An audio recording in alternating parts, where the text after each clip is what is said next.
Welcome back. Third session of psychrometry. Here we will discuss about psychrometric process. So there are several processes to be taken and to be understood to go further beyond in this syllabus. Those are all listed under 8 category. So psychrometric processes are the processes which are used to maintain the temperature and humidity at a desired level.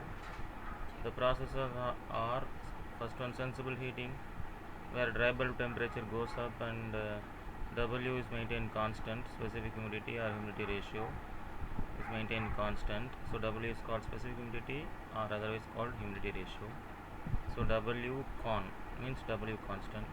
Sensible cooling, the reverse process, dry bulb temperature goes down. Humidification, dry bulb temperature maintained constant whereas W is going up. Dehumidification, W is going down. So heating and humidification, both dry bulb temperature and W going up.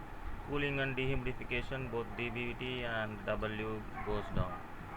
So each and every process under this is important and it's been applied in a particular applications.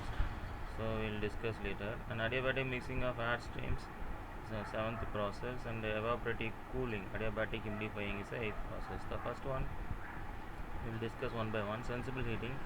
It is been shown as a horizontal line in this psychrometry chart because you see in psychrometry chart I'll show you the psychrometry chart. This psychrometry chart you can see temperature getting increased when we travel from left to right. So if you want to increase the temperature, we need to travel from 1 to 2 and 2 goes on. So this is actually 1 to 2 the process. Application heat pump, electric heater. The heating of air at constant specific humidity is known as sensible heating. So you can see while traveling the W is also maintained constant. So those such process is called sensible heating. So dry bulb temperature 1 is less than dry bulb temperature 2 because it is increased 1. W1 is equal to W2. So we have some simple arrangement through which the sensible heating can achieved. Here we have heating coil, that is the maximum temperature S, and there is the initial temperature of air from left hand side. It goes and touches this coil and got heated and it goes to 2. So while measuring at 2, it will be lesser than compared to this maximum heat, but it will compared to 1 it will be higher. So dBT1 less than dBT2 less than dBTS. So by this we can also frame an important factor called bypass factor. Bypass factor is the portion of air that passes through the heating coil without contacting the coil surface is known as bypass factor, because every heat cannot be delivered to the air what was produced in the coil. So from that we can say bypass factor for heating coil is equal to dBTS, the maximum surface temperature of the coil, minus dBT2, achieved temperature in the air, divided by dBTS minus dBT1. dBT1 is the initial temperature of air. So for efficiency of heating coil will be given by 1 minus bypass factor. Sensible heat added to the air or capacity of heating coil is given by QA is equal to MA into the temperature, the enthalpy difference H2 minus H1. So this is the formula. Take note out of this formula, so important while solving the problem solving. Sensible cooling, let's reverse, its application is refrigerator. So you can see in the psychrometry chart it is a line going from right to the left because temperature is getting reduced, dBT is getting reduced at constant W. The same process, heating coil, instead of heating coil we have cooling coil. So dBT1 greater than dBT2 greater than dBTS. Bypass factor for cooling coil, the same methodology applied, dBT2 minus dBT2 dBTS greater by dBT1 minus dBTS. So dBTS in the sense cooling coil's maximum surface temperature. S denotes surface. So efficiency of cooling coil is again equal to 1 minus bypass factor of cooling coil. Sensible heat removed or capacity of cooling coil is given by again QR is equal to MA into H1 minus H2. The same technique is used. So mass into enthalpy. Humidification, where you can see this W is getting increased. So you see in the chart W value, humidity ratio is getting increased when you travel from bottom to up 5, 10, 15. So that was again used here. So with that we can say humidification, W is getting increased at constant dry bulb temperature. So that is the condition, W1 less than W2, dBT1 is equal to dBT2. So process of adding moisture to the air at constant temperature is known as humidification. So we have the capacity of humidifier is given by latent heat added to the heat added due to the addition of moisture is given by QA into MA into H2 minus H1. Capacity is MA into W2 minus W1. So this is also amount of water vapor added. It accounts for dehumidification, the reverse of that, where you can see in psychrometry chart it goes down from 1 to 2. The process starts here 1, where you can say W1 is greater than W2, or W1 goes on getting decreased. The process of removing moisture from air at constant temperature is known as dehumidification. So the latent heat removed due to removal of moisture, this QR is equal to MA into H1 minus H2, where capacity of humidifier is, or the amount of water vapor removed is given by MA into W1 minus W2. Heating and humidification, this is the process happening in winter air conditioning system, where we need to heat the external air, atmospheric air, and in order to make it sensible for human being, humidification is done after heating that, so for our comfort condition.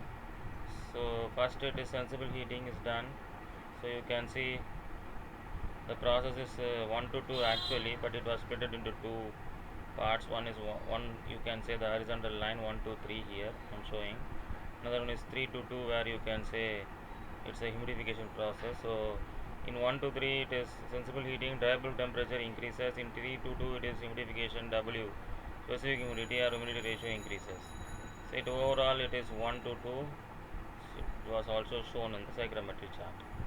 So the N humidification, sensible heating was shown. Total heat load added is equal to sensible heat load plus latent heat load. So then total heat load is equal to SHL plus LHL. So THL is equal to MA into H3 minus H1, this is sensible heat, and MA into H2 minus H3 is called latent heat. So what is latent heat? Which was already discussed in unit number 3. So it's a hidden heat consumed while phase transmission takes place. Sensible heat is a heat that was directly reflected with the temperature reading. So that is I am going to remind you now. The capacity of heating coil, you can say MA into H3 minus H1. Capacity of humidifier is MA into W2 minus W3. So cooling and humidification, this is again the other alternative process where you can use it for summer air conditioning. So first sensible cooling is done.